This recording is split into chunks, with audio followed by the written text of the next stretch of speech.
CLT, trabalho 6 por 1. A gente trabalha 6 dias e folga 1. Tem vezes que cai na semana, tem que cair no final de semana, depende. Antes eu trabalhava como CLT, hoje eu trabalho como PJ. A empresa que eu trabalhava como CLT fizeram uma proposta para eu trabalhar como PJ, né? E eu acho que não tem volta.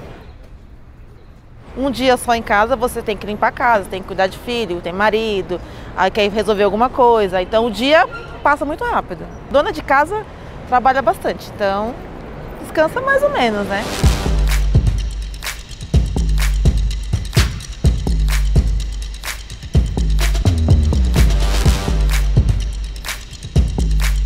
Mais alguma coisa? Um cafezinho para acompanhar? Obrigado. Qual seria a forma de pagamento? Vou gerar o QR Code aqui, tá bom? Quer que eu esquente o seu pãozinho? Por favor. Eu nasci em Berilo, Minas Gerais, no interior de Minas, próximo à Bahia. E eu sou filha de comerciantes, meu pai é dono de restaurante, junto com a minha mãe, então eu sempre ajudei meu pai nessa rotina.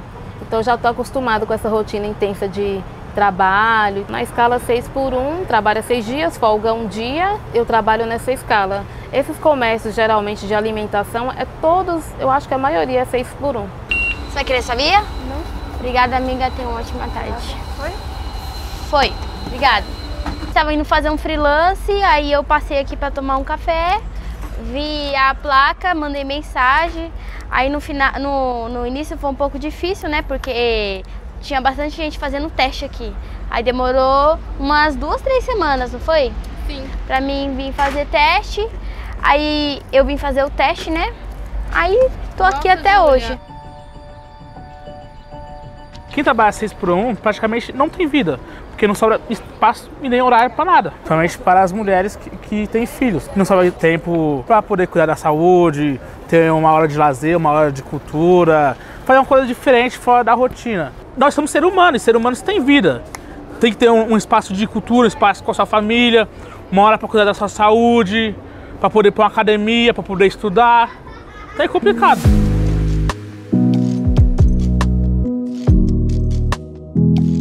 Eu acho que é surpreendente o quanto as pessoas são resilientes e são capazes de transformar um limão em uma limonada. Eu lembro da minha mãe que trabalhou com 3 filhos pequenos, em uma escala 6 por 1, chegava no final de ano tardíssimo da noite, saía cedo no dia seguinte e mesmo assim dava conta das demandas de uma maneira exaustiva, de uma maneira muito cansativa, muitas vezes levando ao adoecimento psíquico, emocional, mas as pessoas estão dando conta, mas elas estão dando conta a qual preço? Obviamente que a gente olha e reconhece a grandiosidade e a magnitude do trabalhador brasileiro, da população trabalhadora nesse país, que consegue ser forte, consegue quando tem uma oportunidade fazer ali seu churrasquinho, consegue fazer o aniversário do filho, consegue fazer a sua festividade, mas por dentro a gente sabe que esse trabalhador tá quebrado, a gente sabe que esse trabalhador tá esgotado, tá exausto, tá vítima de uma série de acidentes no ambiente de trabalho porque tá profundamente cansado. Isso não é dignidade, isso não é cidadania. E a gente precisa batalhar e trabalhar para garantir a dignidade e a cidadania plena,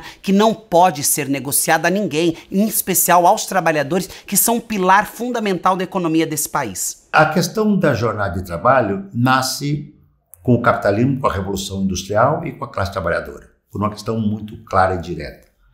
A produção é uma disputa incessante pelo tempo. Quem controla o tempo de quem? Em 1988, com a Constituição, nós tivemos a jornada máxima de trabalho de 44 horas, que é a chamada jornada de trabalho 6 por 1. Só que a luta entre o capital e o trabalho passou a ser em que direção? Os capitalistas tentando ampliar ao máximo.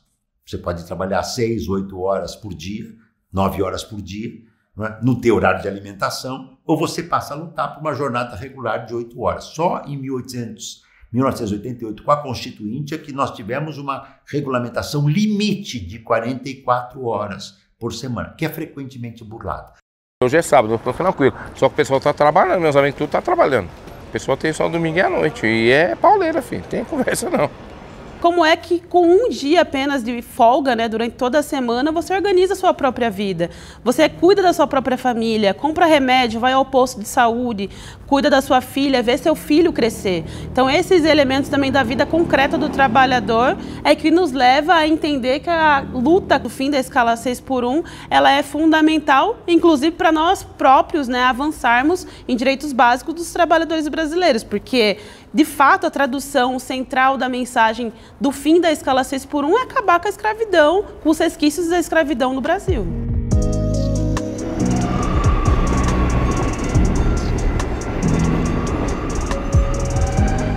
Eu tenho 3 filhos adultos, um tem 25, outro tem 24, outro tem 22. E eu tive que trabalhar quase a minha vida inteira à noite para conseguir ver a criação deles, porque eu trabalhava na escala 6x1. E eu não consegui ver eles crescer. Eu tive que optar de trabalhar à noite para ver eles crescer, ver a infância, a juventude e a adolescência deles. Eu tive que optar de privar a minha vida e trabalhar à noite para ver eles crescer. Chega em casa depois das 10 da noite, não vê os filhos que nasceram e sai, no caso dos plataformizados, por exemplo, motoristas de táxi, de aplicativo ou entregadores, motocas como eles chamam, eles chegam às 2 da manhã, os filhos estão dormindo e saem às 6 da manhã, os filhos não acordaram. Eu era mãe de dinheiro, de pagar as contas, mas de presença eu não era mãe, porque eu não tinha presença na vida deles.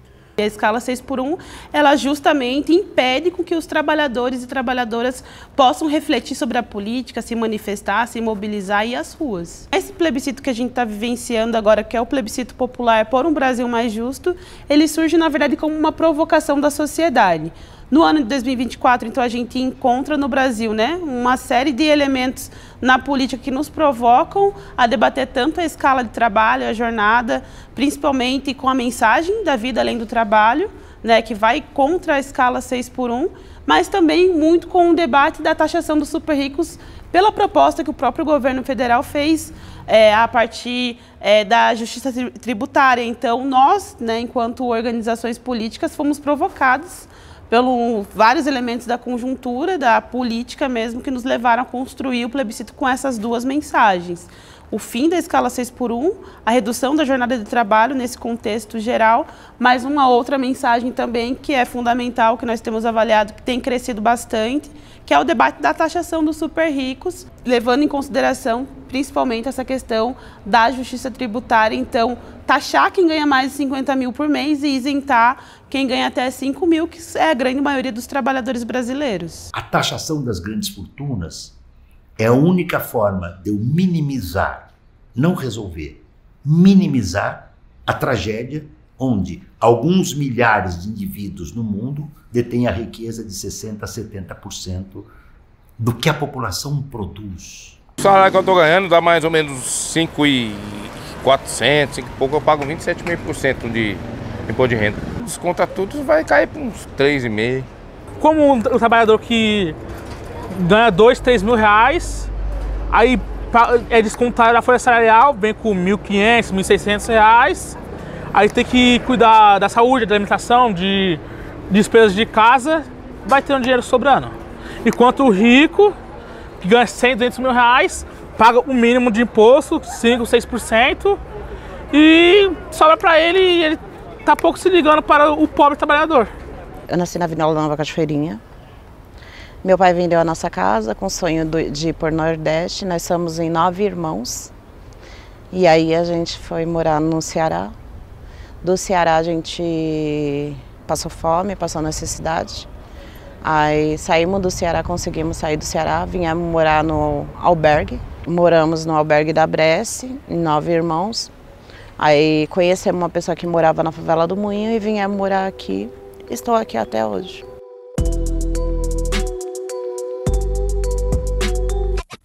Eu sou natural de Cananéia, no litoral de São Paulo. Sou caiçara de lá.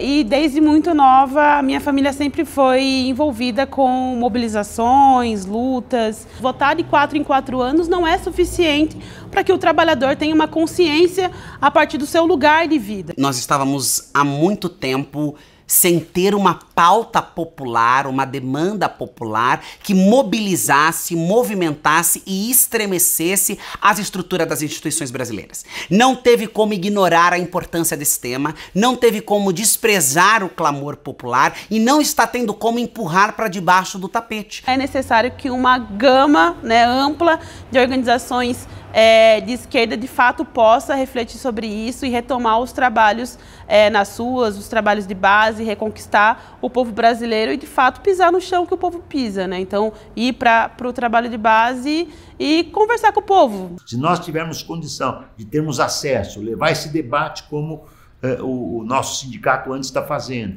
né? Levar esse debate publicamente, é um momento que não é aceitável com a tecnologia que nós temos hoje, inteligência artificial, algoritmo, que nós não possamos trabalhar, digamos, 4 dias por semana e ter 3 dias, como vários países capitalistas já têm, por condições diferentes, mas já tem. Organizar o povo brasileiro para que, de fato, a gente consiga fazer um debate a partir da luta social, mas também da luta institucional, porque a gente quer que o nosso Congresso Nacional, com os nossos deputados, que é o nosso conjunto, né, de representantes do povo brasileiro, tenham isso como uma perspectiva importante. Então, é necessário que tenham projetos de lei, né, assim, por exemplo, como a deputada Érica Hilton e outros deputados colocaram em debate, sejam levados para frente. Nós avaliamos muito quais seriam os caminhos e nós entendemos que uma PEC era o caminho mais seguro que nós tínhamos, porque uma PEC ela faz uma mudança importante na Constituição, ela faz uma alteração necessária na CLT e ela garante como uma lei um direito constitucional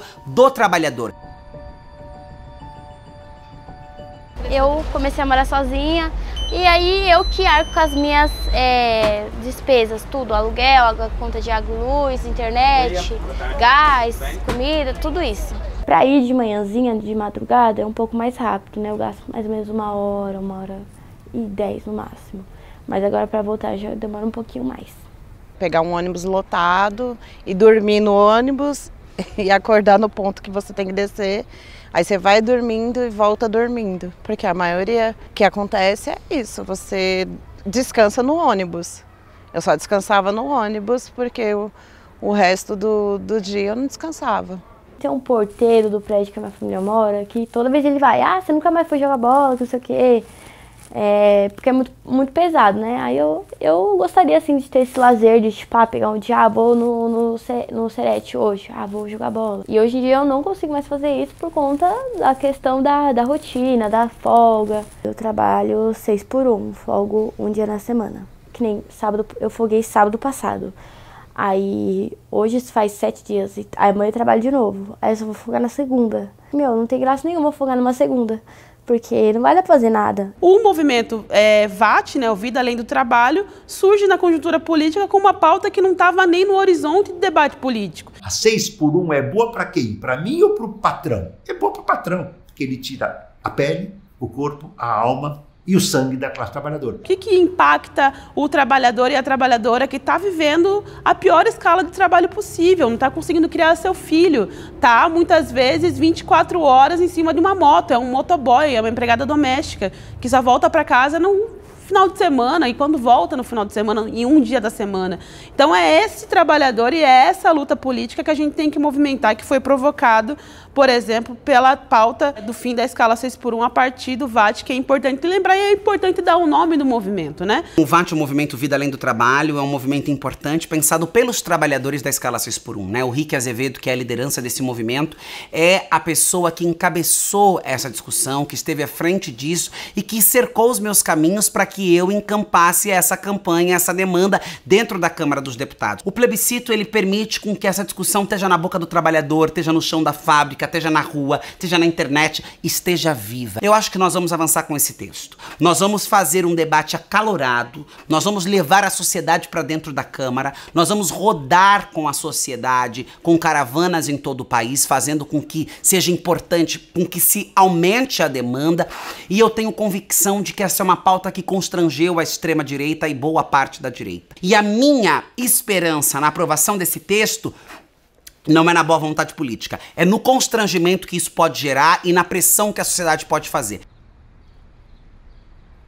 Nem imagino ter 2 dias de folga, mas tá bom. Se eu tivesse outro dia de folga, eu ia ficar mais tranquila, eu ia conseguir fazer um almoço, cuidar da minha casa, lavar roupa, ia conseguir sair, fazer uma compra, às vezes fazer um bate e volta na praia, né? 2 dias dá pra aproveitar, né? Fazer um churrasco, passear no parque, fazer compra no Brás, coisa que eu gosto assim de fazer, sabe? Ia melhorar bastante.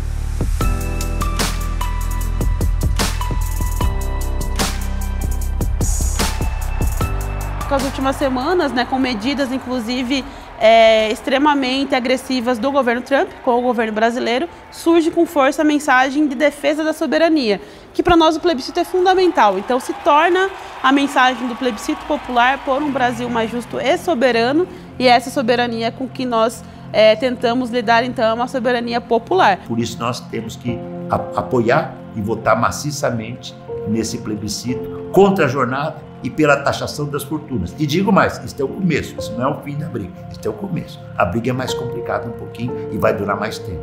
E agora estamos, então, na reta final do plebiscito.